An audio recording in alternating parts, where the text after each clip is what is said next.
What's up guys, it's me Jeremy. The patch 6.3 notes are out, and with a bunch of direct changes to champions and other things, come a bunch of hidden or indirect changes as a result.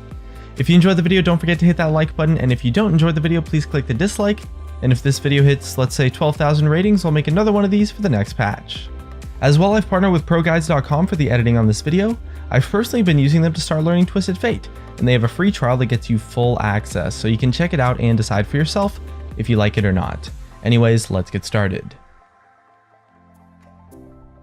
Starting with the most obvious indirect buff, and it's to any burst-oriented attack damage champions. The Duskblade of Drakthar is being released on this patch in the exact state that I played around with it on the PBE, and if you didn't get a chance to catch that video, the item is pretty insane and brings a lot of power to anyone who can make good use of it. Traditional AD assassins like Talon and Zed get a huge leg up from this item, but we can also expect to see a lot of off-meta champions that can kind of fit the assassin playstyle rise up.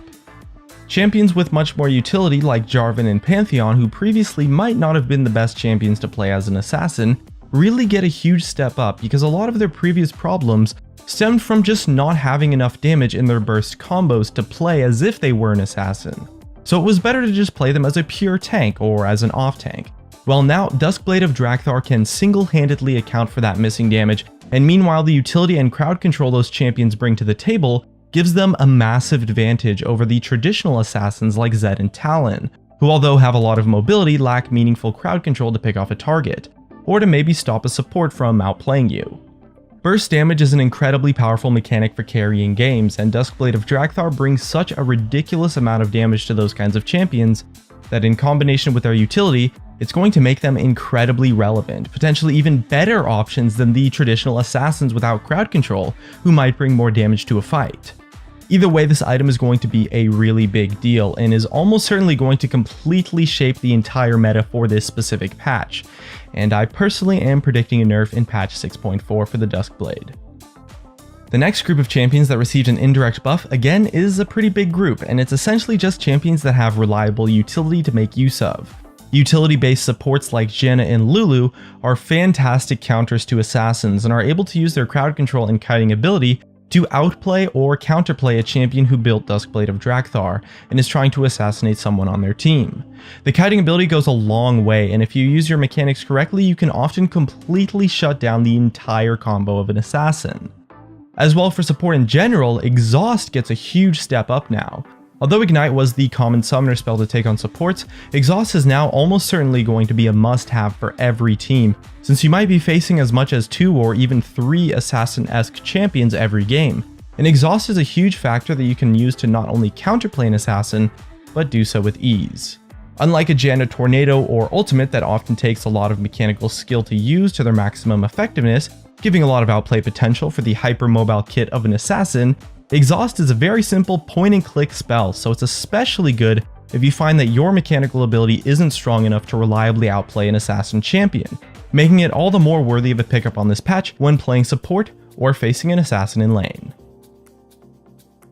As well, we have utility-based tanks. There's a lot of tanks that have fairly underrated tools for countering assassins in their kits. Champions like Gragas with his crowd control, Shen with his W, Poppy with her E, and others bring a lot of underrated tools to the table when it comes to stopping an assassin from doing its job and protecting your team. And of course, on the similar notion, we also have utility mages, so champions like Orianna, maybe Lissandra, who do a great job of stopping an assassin in their tracks, but also beating them in lane, ensuring that they don't get the snowball rolling early, and with an early Zhonya's, it becomes almost impossible for an assassin to kill you with that kind of kit. And speaking of champions who can stop assassins, we also have to look at the champions who give invulnerability to their teammates as an option, specifically Kayle, Kindred, Bard, Tahm Kench, Zilean, and I guess Yorick, kind of. On the topic of outplaying or counterplaying assassins, there isn't really a better way to do it other than just being able to make your teammate literally invulnerable, which is what all of those champions are able to do. Nothing shuts down an assassin like the timely invulnerability spell, but you just have to be careful, because the burst potential of an assassin is so incredibly high now that it's still possible for them to burst down a target before you personally can react or get in range to do anything about it. As well, we have the tanks that have abilities that scale off of armor and also abilities that give them armor. So stuff like Rammus, Taric, Malphite, etc. Assassins are going to be huge now and are likely to be extremely popular, and the most common place to play an AD assassin by far is in a solo lane, and it often results in a full attack damage team, or in a team with just one AP champion. So champions who can benefit from and more importantly want to just stack 6 armor items are going to have a great time, and although assassins have a lot more damage, to counter that a little bit, the last Whisper change means armor pen is a lot harder to come by, and being able to stack armor not only does an okay job of countering assassins, it's likely to counter entire team comps now, or almost the entire team comp, meaning that the champions that can do this get a little bit of a step up. As well, Randuin's Omen, Warden's Mail, and Sunfire Cape were buffed on this patch, so those champions can make great use of those items that have received a pretty solid improvement overall. Alright, next up, let's go over some of the major things to look out for in patch 6.3. There's no doubt that the Duskblade of Drakthar is going to be a seriously strong item in the state it's being released in on this patch, so we can expect a huge meta shift to start favoring AD champions, and so it's important to understand that an assassin's merit is based entirely on whether or not it can actually kill its target. If they do their job and assassinate someone, it's amazing and often wins an entire fight, and it's generally why assassins snowball like crazy. But if they fail to kill their target and can't do their job properly, they become almost useless. So you should be able to find a lot of success countering assassins in this meta if you personally don't want to play an assassin yourself.